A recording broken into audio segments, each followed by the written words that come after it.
Сәлеметсіздер ме, менің каналымның көрермендері?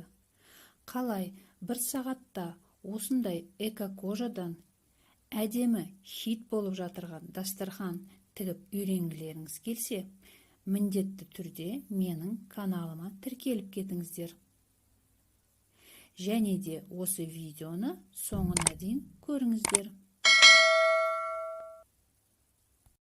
Оған осындай стразовый лента керек. Және қаласаңыздар, кружевамен тіксеңіздер болады.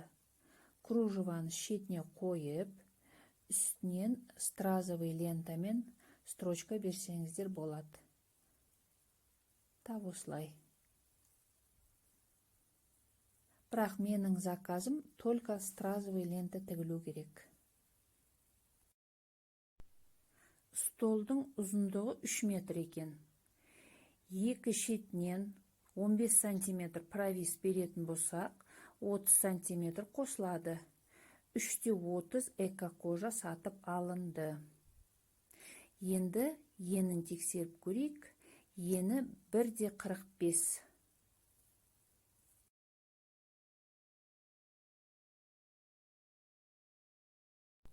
Енді дастарханымызды екі шетінен түзулеп қырқып алу керек болады. Ол үшін ешқандай мел, линейка, ештеңе керек емес. Мына скатертің өзінде рисунок бар, точкалар, міне көріп тұрсыздар ғой. Осы точканы бір-бірімен соединять етіп қиып кете берсеңіздер, скатерт түзу болып шығады. Міне бір точкадан екінші точкаға дейін аккуратно қырқамыз. Міне өздеріңіз көріп жатырғандай, ровно болып қырқылып жатыр.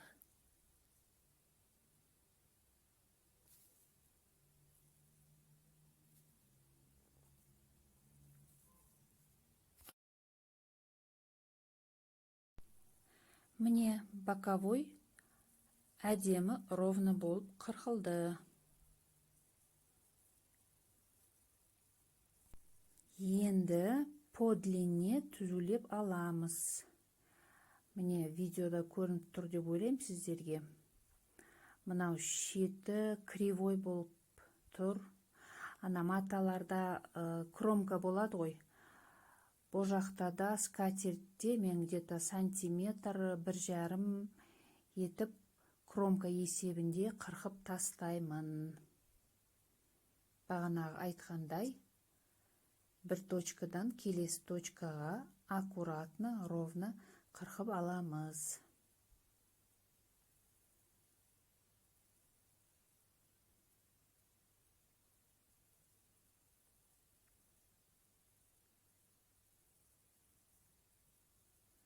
Міне осылай ровно шығады. Столдың ені 90 сантиметр. Екі жамбасынан 15 сантиметр провис берсек, 30 сантиметр қосылады. Соответственно, скатертті в готовом виде, дайын түрде 1/20 аламыз. 1/20 отметка беріп, бағанағыдай точкадан точкаға дейін әдемілеп, ровно етіп қырқып аламыз. Полностью до конца.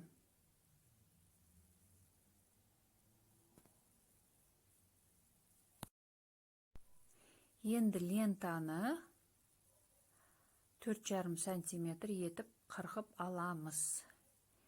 Линейкамен метка береміз. Осылай дастарханның шетіне тігілетін болады.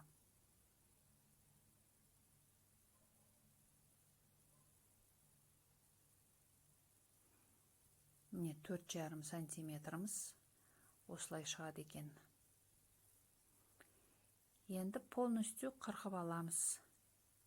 Мынау стразовый лента негізі сатылады.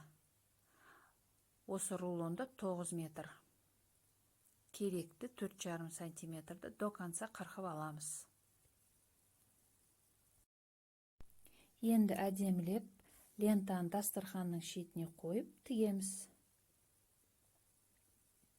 Самое главное, қыздар, мына точканы қуып отырсаңыздар, сол кезде лентамыз ровно болып шығады. Тігіп жатырған кезде лентаны шамал отырғызамыз, потому что дастарханның асты тартылып қалуы мүмкін.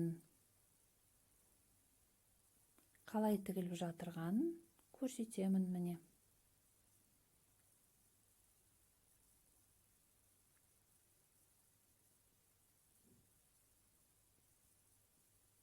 Бәрі ровно әдемі шығады.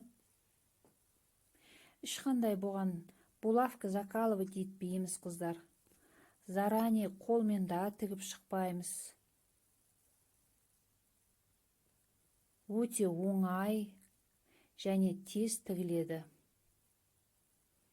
Міне және бір рет дастархандағы точкамызды қадағалап отырамыз.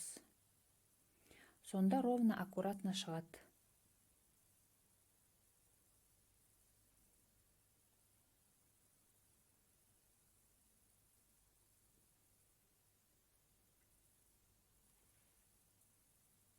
Міне көрдіңіздер ме? Қандай красиво, богато көрініп тұр.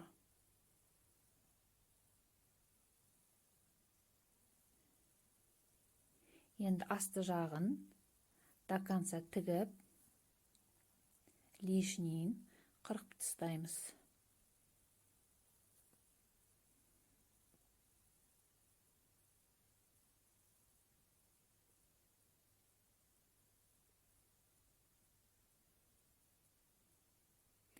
Енді қыздар, міне осылай әдемі угол шығаруымыз керек. Строчка беріп, және тігеміз. Шамалы лентаны отырғызуды ұмытпаймыз. Сөйтіп до конца тігіп кете береміз. Келесі углды да сөйтіп полностью шығарып, до конца тігеміз. Сөйтіп 4 жамбасында тігіп қоямыз. Және бір реттен дополнительный тігіс береміз үстінен. Дастархан мен лентаның ортасы ашық қалмау үшін. Отырғызып, әдемілеп, до конца тігеміз полностью. Соңғы заключительный этап. Лентадан жіңішке қырқып алып, өстіп әдемі отырғызып, точкамен қадағалап, түзулеп, полностью 4 жағынан тігеміз.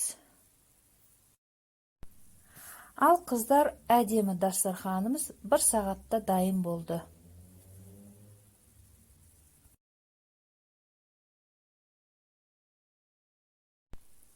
Міне әдемі болып шықты. 15 сантиметр прависі бар. Угол әдемі шықты. Енді қыздар, және мен сіздерге бір нәрсені айтып кетейін. Осындай кружевадан тігетін болсаңыздар, ол кезде жамбасынан жіберетін прависті 15 сантиметр бермейсіздер.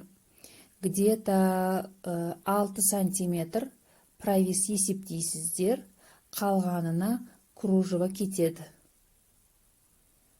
Сол кезде общий правис сіздерде 20 сантиметр болып шығады. Мына кружеваның ені 15 сантиметр, 6 сантиметр болса 20-21 сантиметр правис болады. Қай вариант ұнады, соны өздеріңіз тігулеріңізге болады.